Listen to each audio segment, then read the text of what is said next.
بدقسمتی یہ ہے کہ پاکستان میں کون سا عدالتیں آزاد ہیں، کون سے فیصلے انڈیپینڈنٹ ہوتے ہیں.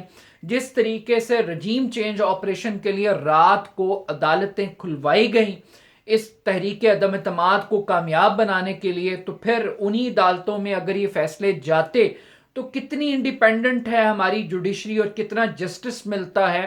اور اسپیشلی پاور پالیٹکس کے حوالے سے اس کے نتائج سب کو پتا تھے. تو خان صاحب کو یہ پتا تھا کہ وقتی طور پر شاید وہ ایک رکاوٹ بن سکتے ہیں، لیکن شاید وہ اس ٹارگٹ کو اچیو نہیں کر سکتے، تو اس سے الٹا نقصان ہوگا اور ایک نئی جنگ کا آغاز ہو جائے گا. تو خان صاحب نے اس آپشن کو ایکسرسائز نہیں کیا اور انہوں نے اسٹیبلشمنٹ کو ایک اچھا جسچر دیا اور پی ایم ایل این کو تھوڑا سا ٹینس کیا ہے، پریشان کیا ہے اس سمری پر دستخط کر کے بغیر کسی کنٹروورسی کریٹ کیے ہوئے.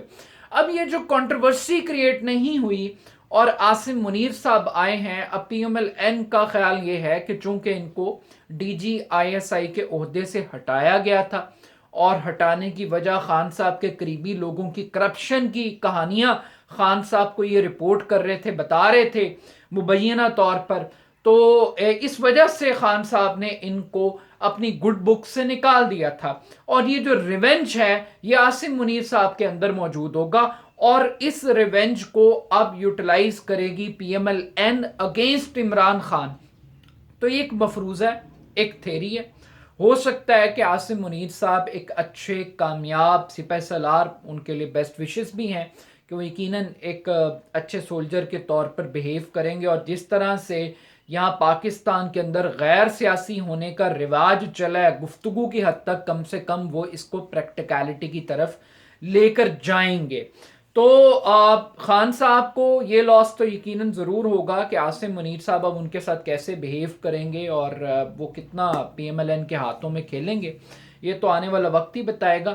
مگر عاصم منیر صاحب کے لیے دو چیلنجز ہیں. ایک، انہوں نے اپنی ساکھ کو، ادارے کی ساکھ کو بحال کروانا ہے اور اس بحالی کے لیے ان کو تحریک انصاف کے ساتھ اسٹیبلشمنٹ کا ٹریٹمنٹ کیسا ہوگا یہ ڈٹرمن کرے گا کہ میر جعفر، میر صادق، نیوٹرل جانور، یہ ساری چیزیں کیا دھل جائیں گی، کیا یہ صرف باجوہ صاحب کی حد تک رہ جائیں گی یا یہ کنٹینیو کریں گی. پہلا چیلنج ہے ساکھ کو بحال کرنا. دوسرا چیلنج ہے اس ملک کی اکانومی. اور اگرچہ وہ غیر سیاسی ہیں لیکن پاکستان کی جو اکنامک سیکیورٹی ہے وہ اس کی ریجنل سیکیورٹی سے بھی اب زیادہ خطرناک ہو چکی ہے. تو ان کے لیے یہ دوسرا بڑا چیلنج ہوگا کہ اکنامک سیکیورٹی. اور تیسرا یہ ہے کہ ہاؤس کو ان آرڈر کرنا، پولیٹیکل سٹیبلٹی اس ملک کے اندر لانا. اس کے اندر بھی ایک فوج کا کردار ہے، چاہے وہ ارلی الیکشنز کی ڈیمانڈ ہے، چاہے وہ حکومت اور اپوزیشن کو بٹھانے کا کام ہے. یہ سارے چیلنجز ہیں عاصم منیر صاحب کے لیے.